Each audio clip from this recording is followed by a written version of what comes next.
Welcome, and thank you for joining for another whiskey review. Today, we're taking a look at the Springbank 15 2022 edition, Dustin, the April 12th, so I almost said 4th. Springbank will sometimes put out more than one release, especially of this 15-year. So this is the April of 2022 release for the Springbank 15. Dustin, 46% ABV, like always, and only sherry maturation, like always. And super dark like the 2021 we brought you guys. In fact, very similar in color, very similar in profile from what I can see. Yeah, that was a pretty good one. I stockpiled a couple of those 2021s. It was substantially, it was definitely a pat moving in the right direction for me, where some of the old ones were a little funky. As we said, as I have said a few before, 21, 22 were good years for Springbank. Yes. They have once again proven to me that the best days maybe aren't behind us. And that is a natural color, unchill filtered. And Dustin, that is what I want to look at when I say a 15-year-old sherried whiskey like the Balvenie 15 single barrel. This is beautiful looking. Yes, dark. Even noticing the legs are hanging on, they're slow. This isn't when I say this is light gold or gold -1. No. This is just dark. Dark, and you knows it, Mike, and let me tell you, it's dark. Smells like you want it to smell. It instantly brings me into that Dimetap oak, Yep. which is something I'm discovering more and more as a sign of like old school sherry, and that's what this comes off as, man, is old school sherry. First thing I got, purple. It is purple. It is very purple. Yeah, dense, rich sherry. Lagavulin 21, 1991 sherry. Yeah, I mean, you have to spend a minute here, but there is that little sugar cookie hiding in the background. But here, to me, it almost comes off more like uncooked sugar cookie dough. Like This is sweet. Like it's got like it's doughy. This is sweet, and there is something fresh and young about it comparatively to other 15s. Yeah, well, I mean, it's juicy. Yeah. I think that's it's juicy, fresh, I wanted to distinguish. I didn't mean young. Because I believe, at least 15 years old, and that's a good medium whiskey. But yeah, fresh. Right off the vine. The finish has got just a hint of somewhat getting salty. Almost like, imagine if you had a soy sauce that was like a sweet soy sauce. Okay, this is what I'm kicking around. I have said plum with sugar on it before. This is the juiciest plum I've ever imagined in my mind when I said that phrase. Then, your soy sauce loaded with salt. You dip it all in there.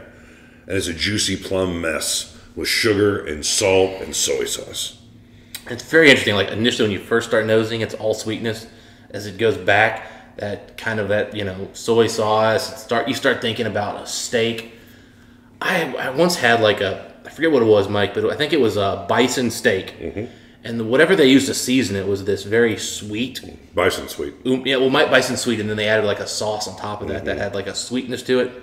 And it's what I'm getting right here. Like this is like a bison sauce almost. Yeah, very, very sweet, even for Springbank, even for the 15. This is a heavily, heavily sherried, or let me put it a different way. This feels like a heavy amount of first fill. Yeah, and I'm not getting a ton of oak notes here, so I'm thinking definitely American sherry casks, which, as our good buddy Welsh Toro keeps pointing out, they don't actually use European oak for drinking sherry.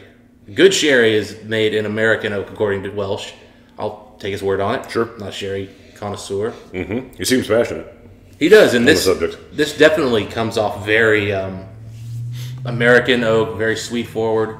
It makes me think that this may have actually been like legitimate drinking sherry type casks. Yeah, it's so rich, man. If not, man, whatever sherry they dumped out of this could have been used for something decent. Yeah, I mean, I can tell it's Springbank vaguely. But and obviously, I know it's Springbank, and I'm used to the characteristic of the distillery. But it would be very easy to get lost in this one and just think overall sherry bomb, at least on the nose neat. You could tell me it's some kind of cool independent bottling, and they just got some really good casks, and I would just not be sure on the nose. Now we'll hop into the palate. Yeah, now the longer we go with it, the more it kind of open up. It gets a little bit smokier. I never really got to the sugar cookies though with this one here, at least right now. At least not on the nose. God, it's almost cooling. It's so sherry rich. So on the palate, no missing the Springbank, no missing the peat. Smoky, peaty. I mean, the sherry's still here. Oak comes in a little bit more here, but it's in a very nice, pleasant way. This is definitely nice American oak. They didn't char these barrels, or at least not the majority of them. Just comes off really nice. All that Springbank's here. Sweetness is brought down a little bit. Almost could use a little more sweetness and almost could use a little more sherry comparatively from where it would started. But man, I'm just getting so much of that oaky smokiness. The Springbank, sugar cookies, and then I'm getting that nice sherry up front. Man, good finish. It goes from sweet to oak. It does come off smokier, for sure, than it was before, but the level of sweetness from those sherry casks are in this entire experience. Yes, the smoke and the peat and the Springbank notes are dialed up on the palate, but interwoven in the whole experience is that beautiful sherry. It is so a part of the experience that everything else is lessened to some degree. I like what I'm getting on the palate. I like the smoke. I like a little bit of the funk. I'm not really getting quite to the sugar cookies yet. But again, you can say you could have left this alone as a sherry bomb and it would have been fine. The fact that those other things are intermingled with it just makes it such a fun experience. It's good like the way that 10's local barley sherry was good. Man, this is good sherry. You can tell it's a lot of first fill. It's drowning out Springbank to me just a bit. For me, I'm getting the Springbank loud and proud. The sherry's nice here. For me, this is the opposite of that local barley, in that I think they're going in the same. They're taking the same direction, Mike. The difference is that local barley veered off into way too much oak and char, whereas this one never got anywhere close to it. I will say though, in the kind of the mid end of the palate, this gets really thin, almost disappears. It's not oily at all. It's in fact surprisingly thin, which gives me trepidation of water because I'll be honest, I've not had this bottle with water. I wouldn't say it came off thin. I think the level of sherry kind of makes it drying. I said before it was almost like cooling sherry or something. Like the density of it almost feels less substantial than it normally would. Maybe it's spent too much time in my cold closet at 40 degrees. Who knows? That doesn't help, but I don't think it's hurting. I'm kidding. It's been out a while. I was gonna say. I mean, this isn't drinking cold. Yeah, buddy. I think I agree. This isn't a substantial of a sherry overcoat as the 10-year local barley was a couple of years ago, but this is a very similar whiskey. It's 5 years older. It's not quite as high of an ABV, but all the same building blocks I think are right there from that same whiskey. I think it's a sweeter malt, which is not shocking given the local barleys can be a little spicier. I'll give you that. But I think there's less charred oak notes here, which really to me makes this a better whiskey. Oh, I like the whiskey, buddy. Fine. Oh, I'm just saying that there's less charred oak notes, which for me is a substantial improvement. That's why I didn't like the local barley was that charred oak.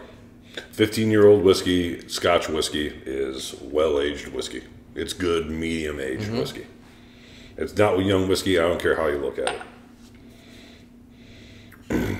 With water, same. Can't say I've got any different notes here. I was very light on the water because it was drinking a little thinner than I liked. Maybe it's a little spicier now. More like a Springbank peat spice, though. Good sherry notes all the way through this. Sherry's everywhere. And on the finish, I get the Springbank cookies with that lingering, slightly grapey sherry note, which is a beautiful, beautiful thing to end a whiskey with. Agreed. I have nothing really to add to the tasting notes that you just detailed for us. I mean, in some ways, it's a fairly simple whiskey that way. It's very straightforward, but this is going to be a whiskey you're not going to be disappointed with if you like either Springbank or sherry. Yeah. I mean, both of those are here enough that where you're going to be happy with it, and I can tell this one here. Whoever gets these hands in these bottles, if you're a fan of this distillery or this age specifically, this is going to be one you remember as one of your favorites. Yeah, I mean, it doesn't have the extreme funk that you used to get on those little black box bottles. Sure. I was never a super fan of that. I like this better. Yeah, I agree. I mean, this is fun to drink. This is quality old school sherry whiskey. All right, Dustin, where are you as far as the whiskey score on this 2022? 2021, I underscored it. Looking back, should have scored it a little higher. What did you score? I think I gave like an 85. 85 or 6. This is an 87 for me. It has all the elements of an 88 or 89, but the mouthfeel, especially in that mid palate to me, is just lacking. It's got the spiciness to kind of bring it back, but it just comes off enough too thin for me where I'm going to stick with that 87, but it's a very high 87 and a strong recommendation on the flavor. They're just missing it there. I'm going to go slightly higher. I'm going to go an 88. I was even considering 89. This is one of my, I will remember this as one of my more favorite of the 15-year-olds. And I'll tell you why, Dustin. This is quality sherry.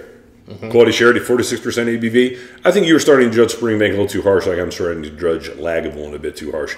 You want the distillery characteristics there. I get it. They're not there. But this is still, at its very least, a 46% beautifully aged sherry bomb that used a really good cask that have a little bit of smoke and a little bit of funk to it. That's an 88 all day. I agree. No, again, my only complaint is the mouthfeel. That's really what's holding this one back. And that's my complaint with the 25. It's my complaint here. It's one of the reasons when Springbanks come off with a heavier, oilier mouthfeel, that's when they skyrocket and score for me. The 46% ABV. They're walking a fine line there. Yeah.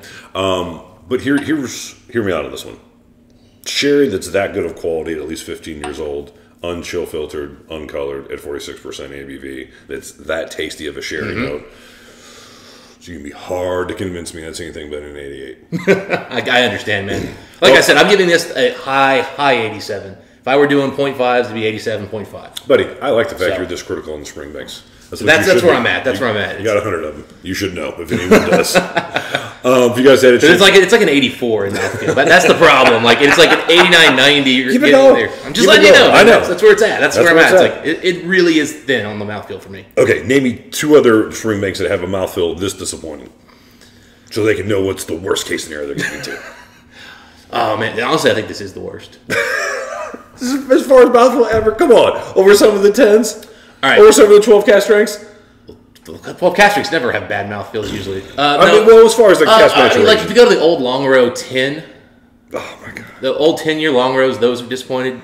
You were way over. The 2013 long row 18 was disappointing on the mouthfeel, which was a really good whiskey otherwise. There's no one who will nitpick the intricacies of Springbank worse than Dustin. That's fine. I apologize. I didn't want to go back to 2008 bottlings that I have. I will tell you, as someone who is frequent Springbank on a regular basis, on a monthly basis, this is good. 88 all day. 87. I gave it an 87. That's where we're at as far as the whiskey score. If you guys had a chance to try the 2022 Springbank 15 from April of the 12th. April 12th, the 12th. Of the 12th. Let us know what you guys think on this one. Am I being too kind? Is Dustin being too critical? We're a point apart, Mike. Let us know what you guys think. Until next time, what do we wish the folks? Happy drinking. We'll see you then.